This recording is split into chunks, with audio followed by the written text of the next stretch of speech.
Bismillah. Mukibin Akut terpesona. Cerita kebesaran dan kehebatan kota Tarim, bahkan pasir kuburan Inat Tarim membawa keberkahan dan menolak bala. Kibin kelepek-kelepek. Semacam itu. Keberkahan itu tetap diyakini yang sumbernya dari Nabi Muhammad sallallahu alaihi wasallam sampai kepada Sayyidina Syekh Habib Bakar bin Salim. Tanah atau turbah Inat, yang mana turbah itu ada dua pendapat ya, ada dua pendapat tentang turbah itu. Satu ada yang mengatakan turbah Inat itu debu yang ada di atas makam Sayyidina Syekh Abu Bakar bin Salim. Di atas makamnya itu di dalam gubahnya itu, kalau tangan kita masukkan itu ada tanah, ada pasirnya. Ada yang mengatakan itu yang dimaksud turbah Sayyidina Syekh. Tapi juga ada yang menyatakan bahwa turbah itu tanah ketika kita mau masuk ke gubah Sayyidina Syekh. Jadi sangat banyak sekali. Dari pintu masuk sampai masuk ke gubah Sayyidina Syekh itu penuh dengan pasir, nggak ada tehelnya, pasir.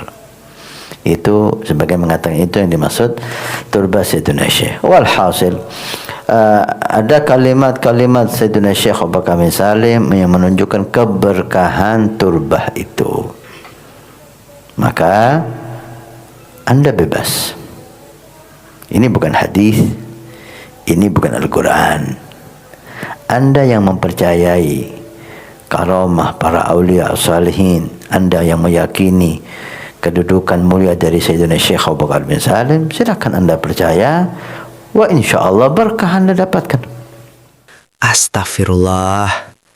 Bib, pasir itu manfaatnya buat bahan bangunan. Itu masuk akal. Khurafat lagi dan lagi.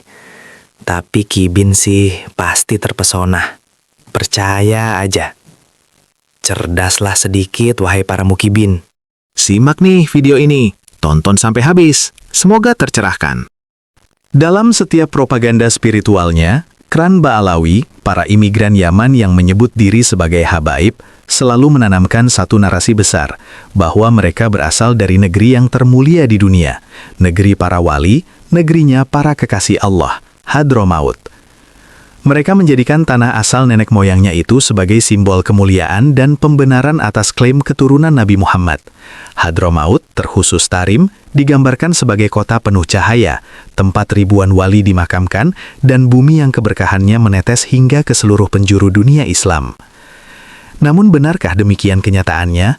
Narasi ini merangkum fakta-fakta tersembunyi tentang Hadramaut yang sebenarnya. Simak sampai akhir agar sahabat semua tidak gagal paham. Hadramaut adalah salah satu provinsi terbesar di Yaman Selatan, sedangkan Tarim adalah satu kota yang berada di wilayah provinsi ini. Narasi yang selama ini dibangun oleh klan Ba'alawi tentang kedua tanah ini begitu fantastis, bahkan nyaris melampaui batas rasionalitas atau kewarasan. Berikut sebagian kutipan yang sering dijadikan dasar glorifikasi. 1.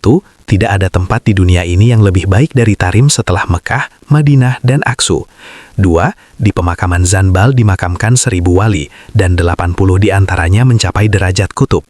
3. Abu Bakar Siddiq akan memberikan syafaat kepada seluruh penduduk Tarim di hari kiamat. 4. Seandainya engkau mengeluarkan seluruh hartamu untuk berziarah ke Tarim, maka keuntungannya tetap lebih besar. 5. Jalanan Tarim adalah guru, bahkan doa di kamar mandi Tarim pun kakan mustajab. 6. Setetes ilmu di Tarim lebih baik daripada lautan ilmu di luar Tarim. 7. Penduduk Tarim lebih agung daripada malaikat. Demikianlah contoh 7 pernyataan yang diwariskan turun-temurun di majelis-majelis Ba'alawi di Nusantara. Para mukibin pun terpesona, banyak yang berjuang sekuat tenaga untuk bisa berziarah ke kota yang diglorifikasi oleh Ba'alawi sebagai kota 1000 wali tersebut. Namun sayangnya semua keagungan itu hanya hidup di ruang mitos, bukan di ruang sejarah. Fakta sejarah dan penelitian modern justru menunjukkan kebalikannya.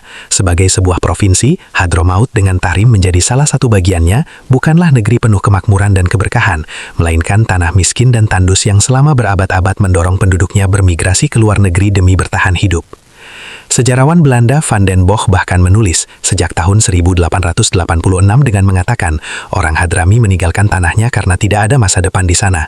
Kota Tarim sendiri memang memiliki nilai sejarah keagamaan, tapi secara ekonomi dan sosial dia adalah kota tertinggal yang bertahan di tengah kemiskinan struktural. Laporan terbaru dari Sanaa Center dan UNOCH menyebutkan Hadramaut menjadi salah satu provinsi dengan pengangguran dan krisis pangan tertinggi di Yaman. Tarim sendiri bukanlah kota seribu wali seperti yang diklaim, melainkan kota yang membeku dalam tradisi elitis dan feodalisme.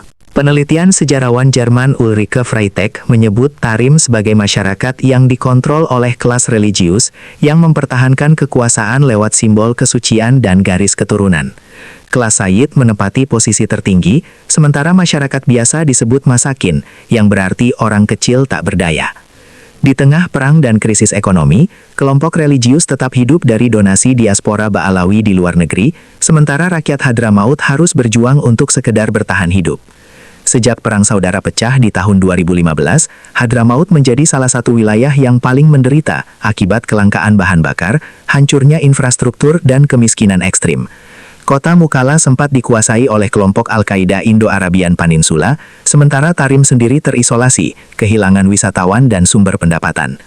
Bangunan kuno dari tanah liat yang ada di kota ini banyak yang roboh tanpa restorasi, sementara rakyat lokal hidup dari kiriman uang keluarga di luar negeri, khususnya klan Ba'alawi yang ada di Indonesia.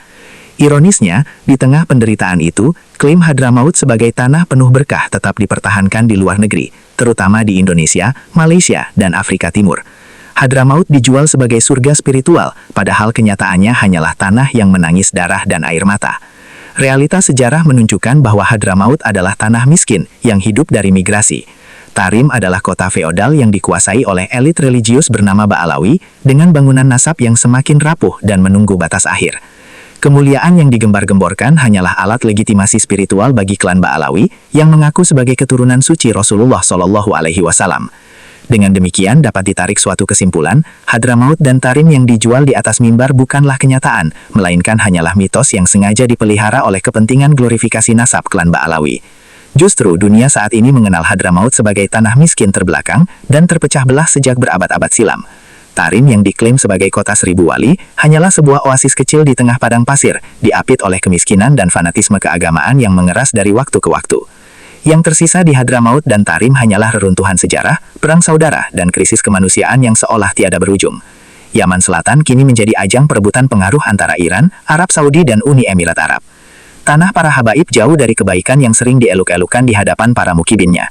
Pertanyaannya kini sederhana tapi tajam.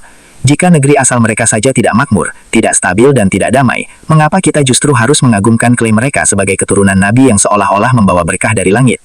Pepatah mengatakan, kebohongan memiliki tanggal kadaluarsa, tetapi kebenaran tidak pernah berakhir. Bagaimana menurut pendapat sahabat semua? Jangan lupa like dan subscribe. Alhamdulillah.